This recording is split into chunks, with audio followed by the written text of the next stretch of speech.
pray in the name of the Father, and of the Son, and of the Holy Spirit. Amen. Heavenly Father, we praise and thank you tonight. Lord, thank you, Lord, for the gift of life. Thank you, Lord, for the gift of education. Thank you, Lord, for the gift of our friends in our community, our friends in our villages and our schools. Lord Jesus, guide us tonight as we have another episode of our modern day prophets. And Lord Jesus, give us everything, Lord, that we need to have. We need to learn, Lord. Give us wisdom and knowledge. Lord, allow us to learn more about your love and about your grace, Lord, through the gift of the Bible and through the gift of your word. In Jesus' name we pray. Amen. In the name of the Father, and of the Son, and of the Holy Spirit. Amen. Hi, I'm DR. Ako naman si Jaja. Hi, I'm Pam. Cam. Peter. Ako si Jolo. Ako si Jokas. And this is MDP Live, The show that sees the truth in everyday things. Good evening, guys. Good evening. Kamusta tayo? Kamusta? Okay naman.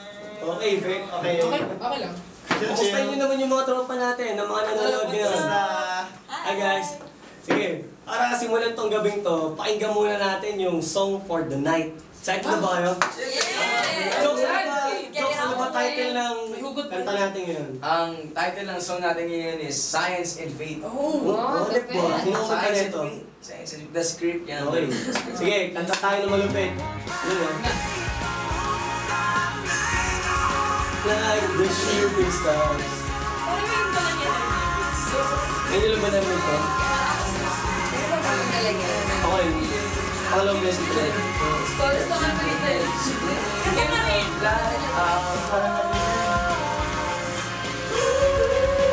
Yun, yun.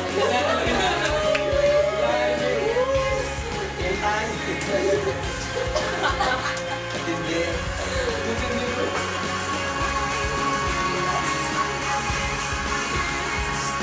Okay. Yun, ang ating song for the night. Ang lapit naman nun. Ano ba yung chorus nun? Kabisado ba yung chorus nun, Diyos? You won't find faith or hope down a careless You go. will find faith. You won't find the heart and soul in the stars. You can break everything down to chemicals, but you can explain a love like ours. Hanip sa mga love na yan. Lalim, bro. Grabe last line. Ano ba yung last line? But you can't explain a love like ours. Hanip naman love na yan. Hanip naman. Grabe. Ang kinang ours, no? Cheesy. Level ng speechless. Ano ba yung love na yan, ha? Ano ba, ba't pa pagka pinag-uusapan ng love, lahat ng tao interesado, ano ba yung love na yan, ha? Siyempre, kasi nakakakilig. Oo nga naman. Bro, hindi ka mo na-indo. Ako kasi... Nailove na yan. Nandun na ako. Ano kasi, parang chocolate. Parang Bakit? Masarap, pero minsan bitter. Ito, alam ko itong mga girls na to, nung bata to, mahilig to sa ano eh. Sa mga, tawag doon, yung mga pinapapilapan, nung mga, Ano yun? ay, slam book.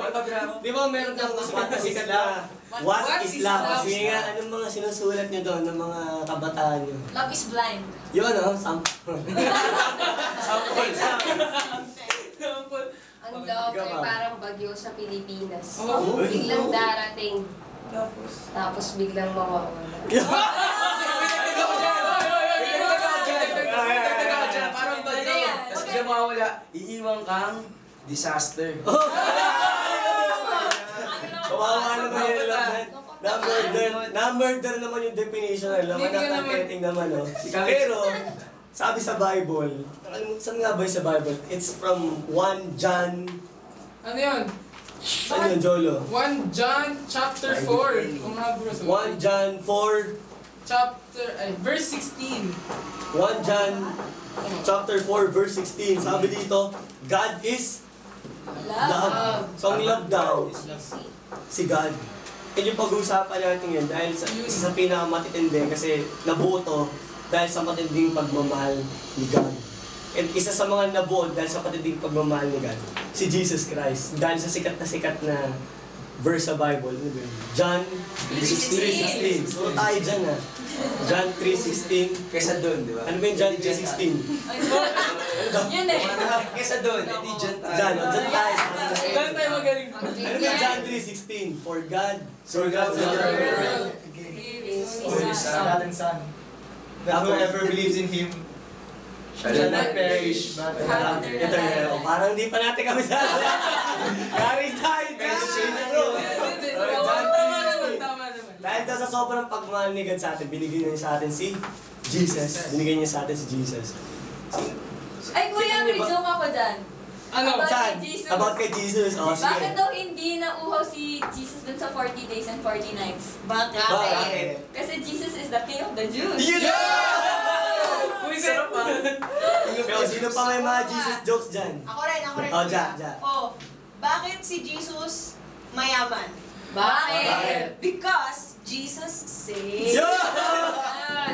Ito. Ano ang nagbabasa ba yung dyaryo? Siyempre na. Siyempre. Ano ang paboritong laro ni Jesus sa dyaryo? Ano? Eh di, the crossword puzzle. Pwede. Pasok ba? Pwede. Well, si Jesus, para puro kasi tayo kalokohan eh. Si Jesus, para mas makilala natin kung sino siya at kung anong story niya. Siyempre, isa lang naman ang dapat na panghugutan natin yan.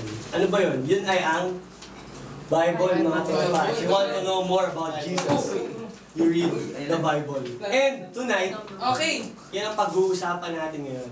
Okay? Yan ang pag-uusapan natin. Ja, baka may mga tanong sila.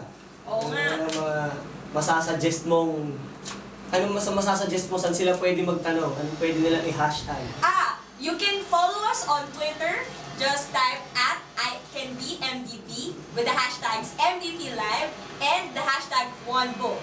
Bakit ba one book? Well, the number one book is the Bible. Or you can also add us up on Facebook. Yun, yan ang sinasabi ko sa Ija. Pwede na rin pong i-add si Jaja sa Facebook and Twitter. Kasi na. Okay? Friendly. Sige, dahil pag-uusapan natin ngayon ay Bible. What can we say about the Bible? Ako, may masasabi ako Oh, dyan. Jolo, ano bang mga Alam niyo ba? review mo dyan? Merong 73 books ang Bible. So, ang Bible, hindi lang siya isang malaking book. Marami siyang books sa loob ng book. So, books within a book. So, para sa library pala. Alam niyo ba, merong 46 books. Kasi ang Bible, nakahiwalay siya sa Old Testament at sa New Testament. So, doon sa Old Testament, merong 46 books. Tapos sa New Testament naman, meron 27 books. Yung sa Old Testament, mula Genesis hanggang Malakay ata yun. Tapos doon sa New Testament naman, mula kay Matthew hanggang doon sa Revelation. Dami. Dahil mo lang na books, bro. So, pwede na pala akong gumawa ng 76 na book. Ang tawag doon? 73 lang? 73 na book report Oo. sa Bible. Pwede. Boy na boy ka na. Buhay na tapos na isang buong taong ko. Well, syempre, huwag natin kalimutan, paano ba nagkakaroon ng book? Syempre, may nagsusulat. Sino ba nagsusulat? Well, ang nagsusulit ng Bible, well, it was written by different authors at different places in different times. Pero, huwag natin kakalimutan na lahat ng to sinulat under the inspiration of the Holy Spirit. And yung authors, kahit na human sila, dahil they were chosen by God, it can be said na ang principal author na talaga ng Bible ay si God mismo. At ang humans, sila ang nagiging instruments ni God. Yun ang authors ng Bible. Ganun siya kalupit. Matik ba na nung sinulat nila yung English na agad? Hindi, kuya. Oo, Kasi yung original language talaga ng Bible, yung kauna-unahang Bible, is Aramaic and Greek. Greek language. Paano ba yun? Sinulat nila. Sige nga, sige. Paano ba yung Aramaic? Sample. Example. Abis Miller?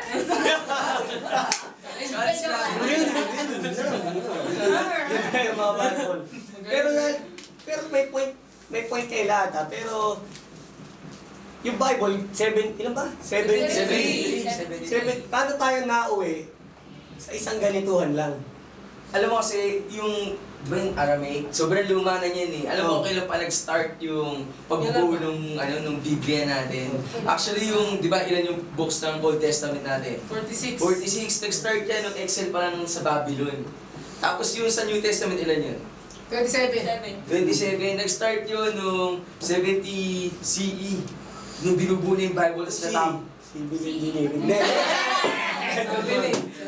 Yung CE, yung common era. Okay, tapos na-compile lahat yan, natapos lahat na finalize yung Council of Trent. Okay, natapos ng Council of Trent. Ano yun, kuya? Si Trent? Hindi mo kilala si Trent? Grabe talaga. Ay, hindi, kilala ko. Ano ba yung Council of Trent, bro? Yung Council of Trent, natapos siya noong AD 1546. Tapos doon, sinabi doon na after this day, wala nang madadagdag sa Bible. Ito na yung kabuuan ng Yun na yun. Yun na lahat It is finished. Parang ganun. Okay. Good din, natapos lahat yun. Okay, at dahil sa lahat nga ng yan, guys, hanggang sa tumagal-tagal, ano ba ang panahon na ngayon? 2013 na ngayon. Oo. Next year, 2014 na. Oh, Tama ba? tama. Malamang. Let's keep it all. Sa tinagal-tagal ng span na yun, marami nang naging translation yung Bible, etc. Meron na ang Tagalog Bible, di ba? Malay ba Okay, natin? Bisaya din. May Bisaya Bible na. So napakarami na. At dahil dyan, napakarami na rin ng version ng Bible. That's why, pwede na siyang, yung iba, may mga Bible na Catholic talaga na Bible. Meron namang ibang Bible na non-Catholic Bible. Well, sa inyo guys, kung bibili kayo ng Bible, if you want to know that it's a Catholic Bible, dalawa lang ang dapat nating tandaan. Okay? Ano? Pagka bibili kayo ng Bible, hanapin nyo dun sa mga, isa siya sa mga first pages ng Bible. Hindi ako sure kung saan page directly, pero makikita nyo agad siya. Okay? Sa first part. Makikita nyo, yes, kasama sa first part. For the preface. Before the Yeah. before the text. Sa akin kasi before the table of contents. Ayan. Ito. So, Kuya. ito. May mababasa kayo. May mababasa kayo una, mababasa nyo ng nihil obstat. Ayun. Nihil obstat. What do you mean by nihil obstat? Ibig sabihin ng nihil obstat. Ano ibig sabihin nun? Hindi na contradict, tama ba? Hindi na mali. Eh, wala nang mali. Nihil obstat. And then, imprimatur. When you say imprimatur, ready for print or na-print na. Okay? Tapos, syempre, hindi siya, ang tawag doon, hindi siya okay pagka wala yung pirma or wala yung sign or name ng isang bishop. Okay? So, malalaman natin na Catholic siya. Tatlo. Imprimatur, nihil obstat, at saka Sign ng bishop. si bishop. Okay? Yes na. Dahil mong alam, bro. So, kasi dapat natin pag-aralan ang ating faith. Okay? Kaya, ngayong gabi, pag-aaral natin yung faith natin through the Bible. So, dinilawin ko lang. Sorry, Ibig mo bang sabihin, pagka hindi Catholic edition yung Bible mo, wala itong imprimatur sa nihil obstat, sa Yes, pirma nung bishop? Yes, tama. Wala yun. Akala ko dati, pagka malalaman mo lang ang diferensya Oo. ng Bible ng Catholic sa hindi, pagka inamoy mo. Ano amoy? Bakit? Ano Kasi pinagkasi? pagka, tinan mo to. Okay nga, bro. Mm. Oh, Ano amoy? ng Bible Ano mo? amoy yung Bible mo? New books. Sa akin, amoy. May tokador. Amoy tokador. Ay, Amoy grabe. bago. Hindi, sa akin, amoy kamay eh. Kasi, Amoy kamay. Yun. Amoy bago, amoy tokador, ganyan. Ang Uy, grabe. pang-Catholic daw. okay, ano connection nun sa... Pagka daw Protestant Bible, amoy kilikili daw. Yeah! Kasi, bakit? Kasi lagi na nasa kilikiling Parang alam ko na yan ah. Alam ko na yan. Pag sinabi lang laging gamit ang Protestant, tapos pag Catholic, hindi ginagamit. Hindi ko sure. Baka nasa kilikili lang lagi. Display lang. Okay. Display. So, dati, yun ang pagkakaalam natin. Oo, ngayon alam ko na. Ngayon, alam na natin. That's Buti why, naman. sana sa susunod na nagkakaamuyan dito ng Bible, hindi na amoy tokador yung mga Bible natin. Dapat diba? lang. Tama ba? Amoy kilikili na. Dapat amoy. Hindi naman. Dapat. Kamay. Kamay. Hindi, alam ko lang, amoy laway, bahay. Kasi pag nagsasalit, binabasa mo tumagal. Tama, amoy laway. Kamay adobo. Hindi na. So sa kada page may mga amoy. Kasi may mga amoy. Depende sa ulam mo yung amoy. Pwede. Corned beef. Bacon, susunod mo bacon. Teka lang, check natin, baka naman kayo mga tropa. Yung mga tropa natin dyan, may mga tanong. May mga tanong ba kayo? May mga tanong ba kayo? Yan, no? May tanong ka ba?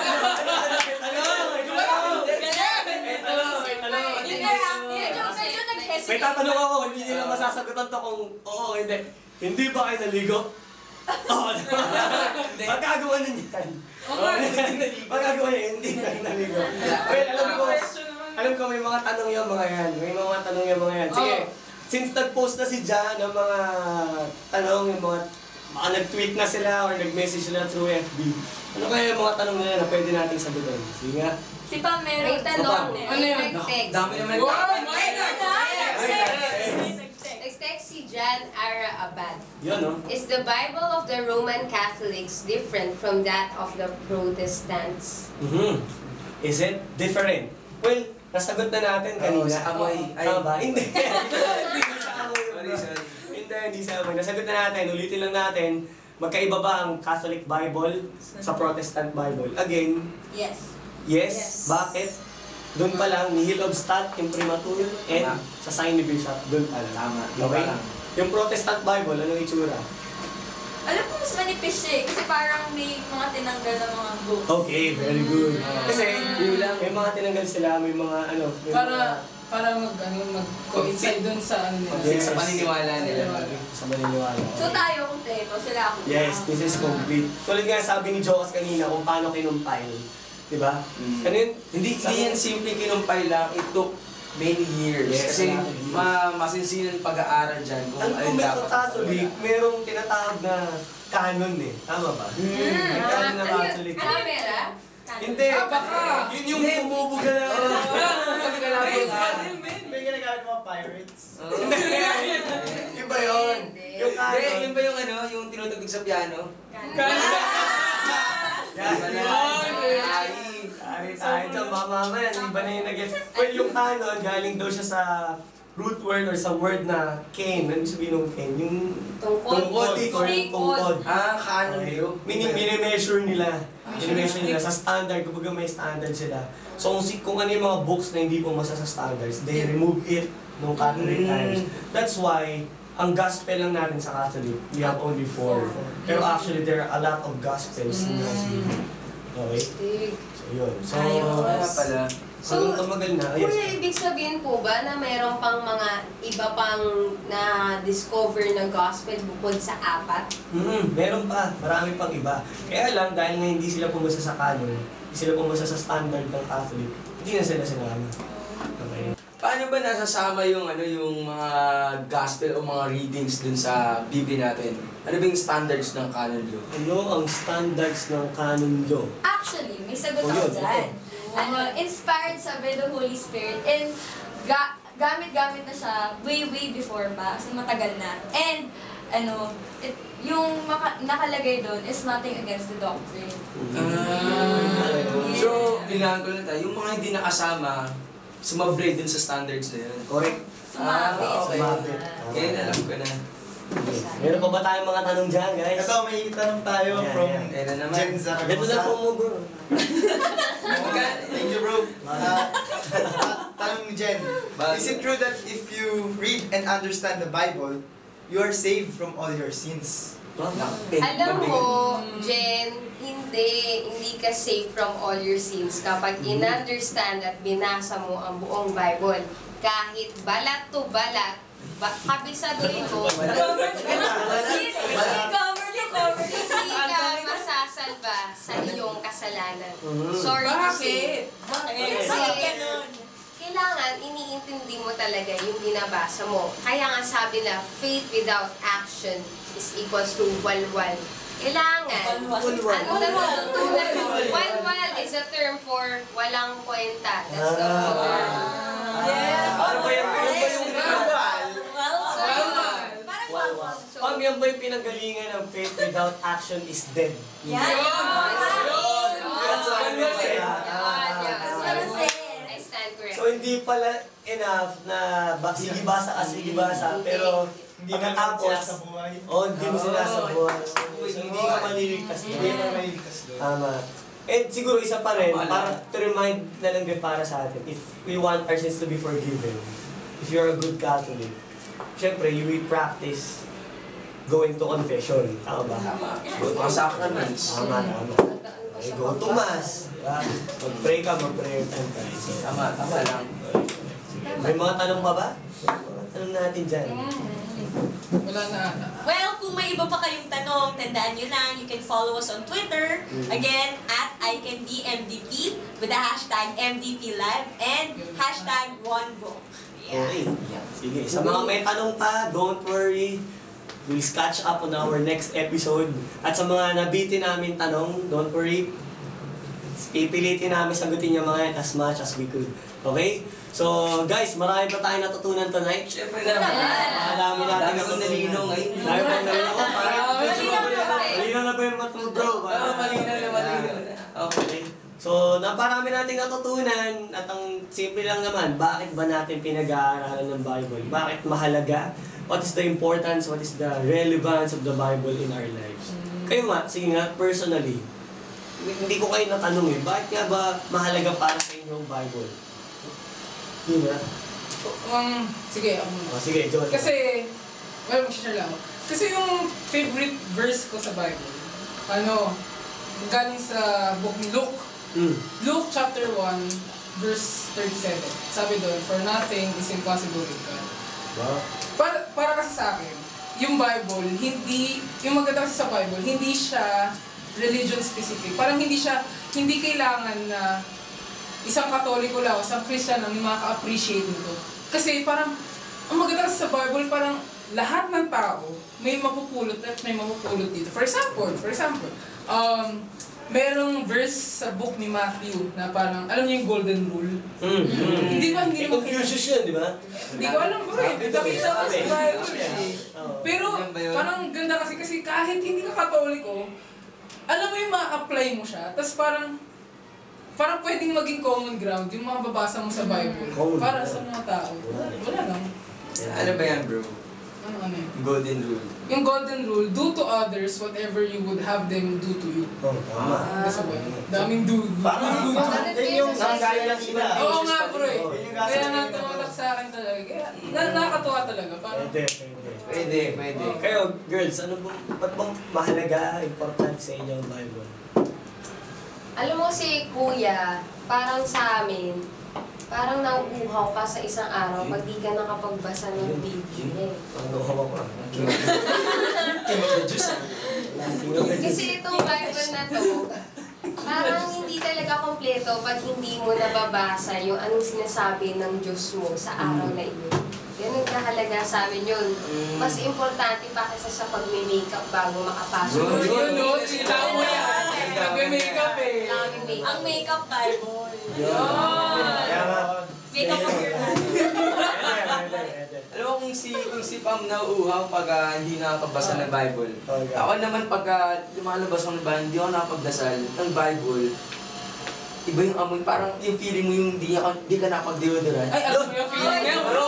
Usapang kinikili na naman. Amoy sa ilong, bro. Di ba pagka hindi ka nakapag-deodorant sa isang araw, parang uneasy ka, hindi ka makakilos ng tama. Normal.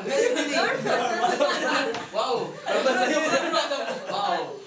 Ganun din pagka hindi ka nakapagdasal hindi ka nakapag-prayer time, parang uneasy ka, hindi guided kasi yung buhay mo kasi hindi ka nakapagbasa ng Bible. Kasi yung, para sa akin yung Bible, ito yung gumagabay sa akin sa araw-araw. Kasi araw-araw, si Lord maraming sinasabi sa atin kung ano yung sasabihin niya sa atin for that day, ano yung mga gusto niya ipa-realize, ano yung mga blessing natin.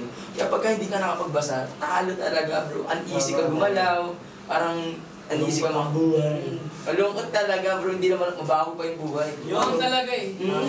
Wait, in line with that, kasi parang, narinig ko lang, di ko alam kung ganun talaga sa Bible, na, you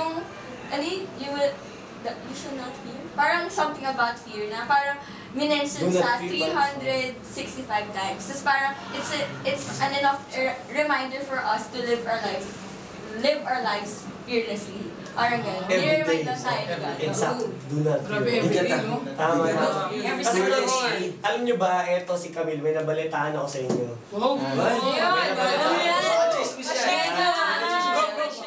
Ang pamilya nyo daw. Ayun. May nabalitaan ako sa pamilya nyo. Medyo Nabalitaan ako sa pamilya nila.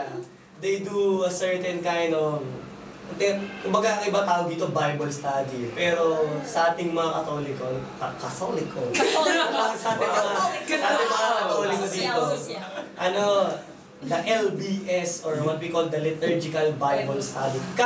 Mabilis lang. Ano Ayan. bang ginagawa dyan sa LBS na? Well, actually, yung liturgical Bible study, yun yung preparation namin for the reading sa coming Sunday.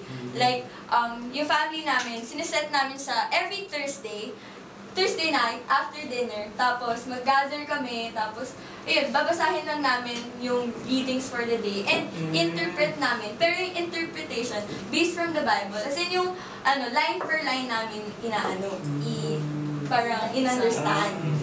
Tapos, yung Bible study na yun din yung way namin to bond. Astiga. Ano bonding niya? Bonding, kasi syempre, hirap maglabas ng pera, so, yun na. Pwede. So, Kasi nabubusog ka din dun eh. encourage mo naman sila na mag-LBS. Ayan, so, sa ating mga viewers, in-encourage ko kayo na mag-Bible study with your family or friends or kung sino man yung kasama nyo. And para kayo din, mabiyayaan kung ano man yung na-feel namin sa family, yung bond, yung love, and yung completeness, and yun. Yan. Yeah. Thank you. Yes. Thank you guys. At sa ating mga estudyanteng viewers, alam ko marami kayong mga subjects. Marami kayong subjects. At sana nga, sa bawat pag-aaral natin at patutok natin sa mga subject natin, ganun din tayo na tumutok sa pag-aaral ng Bible natin. Tama ba, Tim? Tama yan. Kasi, yung mga subject yan sa school, actually pwede na i-relate sa Bible yan eh. Kung... Bigat yan. Tulad lang ng economics. Wow. Ano ba pinag-aaralan sa economics? Economy. Pera. Pera. Sa economics, tutulong sa atin yung kung ano ang economy ng mundo, which is pera. Sa Bible naman, pag binasa natin yan at inintindi natin mabuti at sinabuhay natin, tuturo sa atin yan kung ano ang economy ni God, which is pagmamahal. Love makes the world go round. Bumanat si Bro! Meron pa.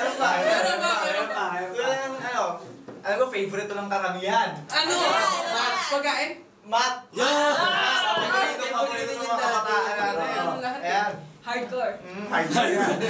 Oy, mag-teacher ako. Hard. Yung isang math teacher, ano bang tinuturo sa Tinuturo sa math, numbers, paano mag-solve ng problems. Gamit Gamit ang numbers and operations. Yun! Ito naman, sa Bible naman, tuturo sa atin paano mag-solve ng problems gamit ang word ni God. Sa lahat ng mga math lover, kami nga ni Pamas, paganda yun. So, isang gepit. Ano pa mga bawa mo dyan? Bakit ng baon na? Ano ba? Ano ba? History. Ayan, hindi ko na makalimutan tong history na to. Sobrang tagal na kasi history nga eh. Ayan, sa history, pag pinag-aaral natin history sa school, malalaman natin history sa point of view ng mga historians. Point of view ng mga sino ba mga historians? Sila Magella. Si Antonio Pigapetta. Ayun. Si Antonio Pigapetta yung... Mga historians. Charles Darwin. Pero sa Bible, Balita ko biologist yun, Boy. Akala ko lang. Si Charles Dickens yung... hindi ko natin. Pero sa Bible naman, tuturo sa atin yan, yung history sa point of view ng mga prophets, apostles, other holy men, and especially, point of view ng Jesus Christ. Tama. Actually. Yung biology. Sige nga, ano ba yung... Biology? Kasi mga second year, Ano ba yun? Medyo related din sa song natin, Ayan. science. First, second,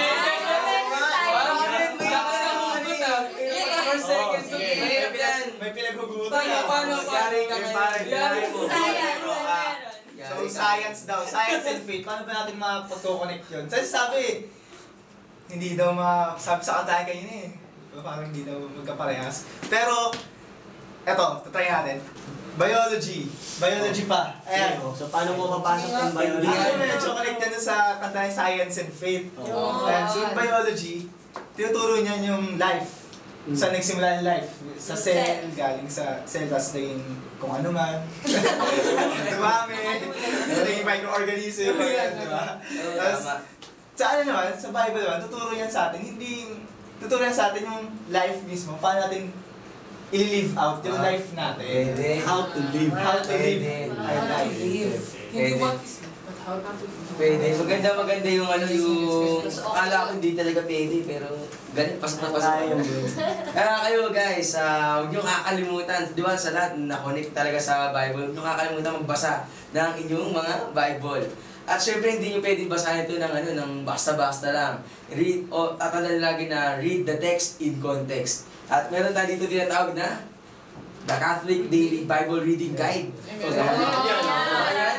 Meron ako yan, bro. Photocopy. Photocopy sa... Nagkaubusan sa simbahan. So, tama. Sa simbahan ito nakuha. Okay, sa simbahan hingi kayo, libre lang ito. Pwedeng marami pamigay nyo. Okay, tapos ito, nandito kung ano yung babasahin nyo for this day, for tomorrow, at sa panghabang buhay nyo. Pero isang ganito, it runs from November to, October. yun, yung susunod, yung bagong November is October. Testing ko lang kung alam mo. Ayan. Huwag nyo kakalimutan, read the text in Context. Ayan. So, guys, marami tayong natutunan ngayon. Actually, ako marami ang nilinaw ngayon eh. Kaya, Oo nga. medyo Bro. medyo tonto ako ngayon. So, sa lahat na natutunan natin ngayon, syempre huwag lang kakalimutan na magpasalamat kay Lord. Tama ba yun? Tama. Sige, dasalan tayo. Let's come before Lord, the Father, the Son, the Holy Spirit. Amen.